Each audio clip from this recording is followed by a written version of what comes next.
Assalamualaikum warahmatullahi wabarakatuh. Halo Sobat Semansa.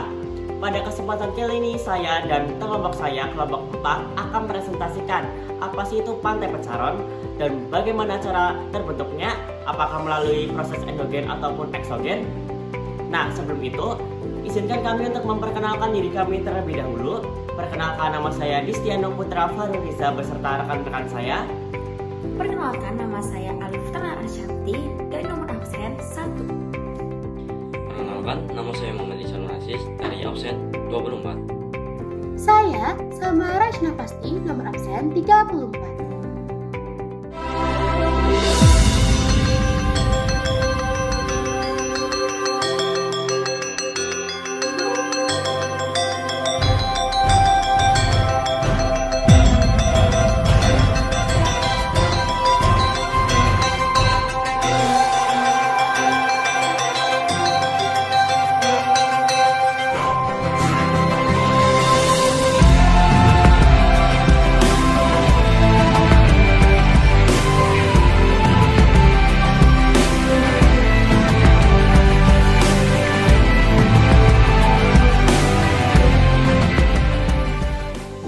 Nah, pantai juga merupakan bagian dari pesisir laut.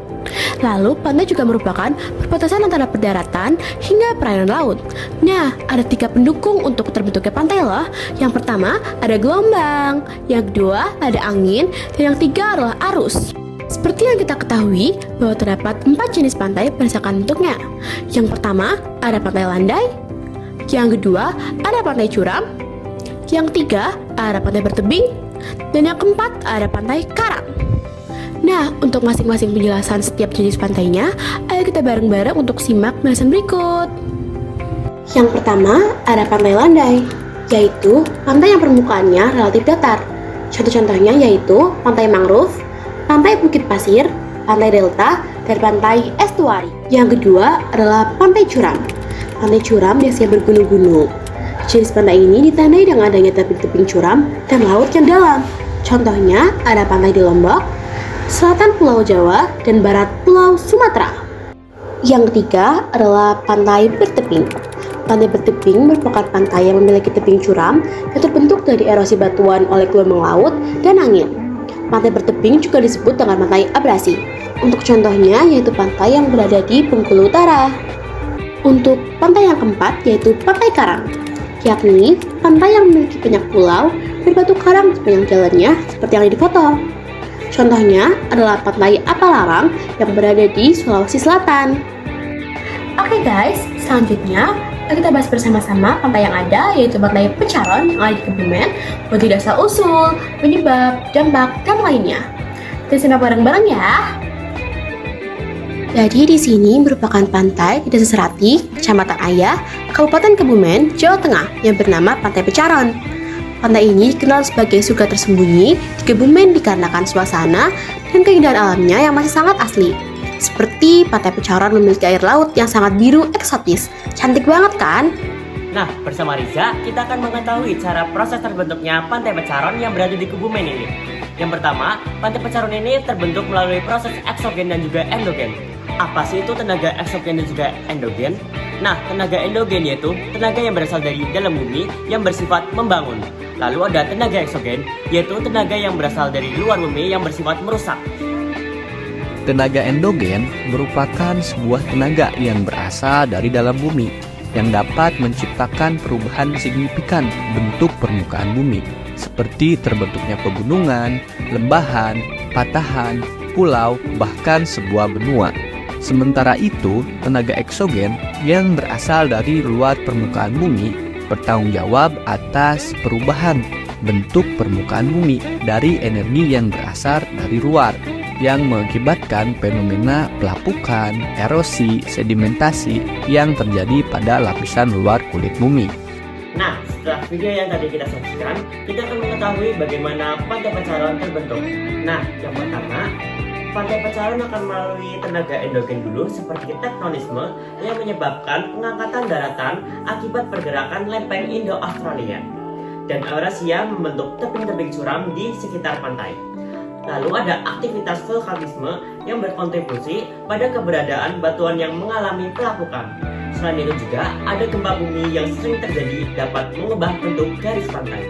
Setelah terbentuknya pantai Pacaran ini, tenaga eksogen seperti ombak, arus laut terus mengikis tebing dan memperhalus batuan, membentuk pantai berbatu dan juga berpasir. Lalu dilakukan oleh angin, air, dan juga suhu yang membantu dalam proses ini. Sementara erosi dan sedimentasi mengendap material yang terbawa dari daratan.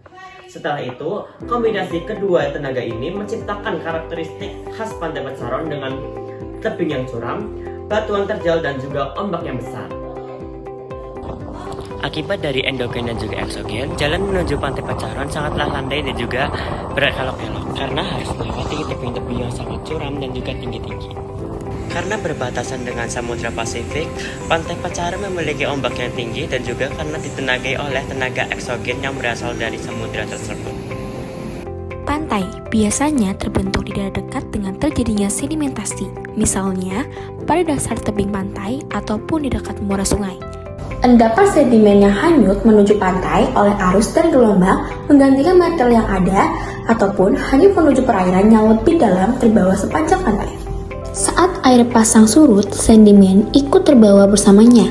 Pasang surut dan arus laut dapat membawa sedimen hingga beberapa meter ataupun ratusan kilometer jauhnya. Pasang surut dan arus merupakan cara utama terbentuknya, berubahnya, dan bahkan hancurnya pantai karena arus memindahkan sedimen dan puing dari satu tempat ke tempat lainnya. Pantai terbentuk karena proses erosi dan sedimentasi yang terjadi akibat interaksi antara air laut, angin, dan tanah.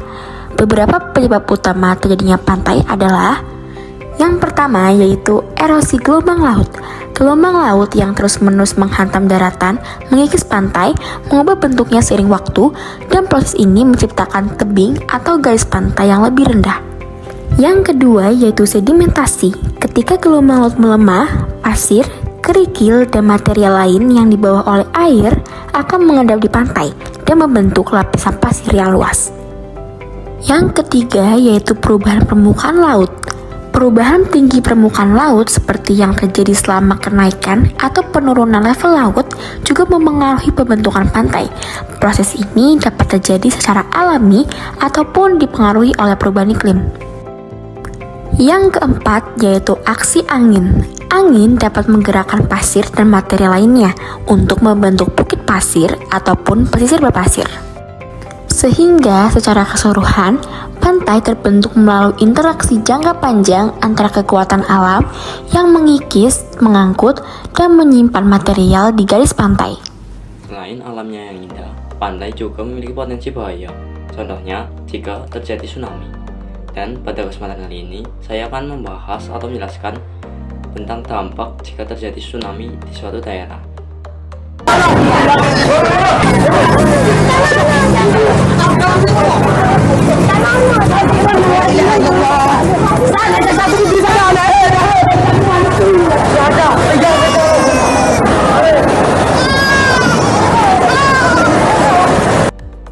Saya akan menjelaskan tentang dampak yang disebabkan oleh tsunami Aceh pada tahun 2004. Dampak yang pertama, ada dampak lingkungan. Yang kedua, ada dampak ekonomi. Yang ketiga, ada dampak sosial. Dan yang keempat, ada dampak kemanusiaan. Dampak yang pertama yaitu dampak lingkungan, meliputi rusaknya ekosistem pantai, tanah yang tidak subur dikarenakan kandungan garam yang tinggi, lalu tercemarnya air dikarenakan intrusi air laut. Dampak ekonomi. Dampak ekonomi meliputi rusaknya infrastruktur seperti jalan, jembatan, rumah, dan pelabuhan. Kemudian, meningkatnya angka pengangguran, banyaknya industri lokal dan usaha kecil yang hancur, dan kerugian mencapai 51 triliun rupiah lebih. Dampak sosial meliputi yang pertama, banyak anak menjadi yatim piatu dikarenakan banyak orang tuanya yang meninggal. Lalu, banyak terjadi perubahan struktur sosial dan banyak orang yang mengungsi dikarenakan tempat tinggalnya sudah tidak ada. Dampak yang keempat, dampak kemanusiaan. Sebanyak 200.000 jiwa meninggal.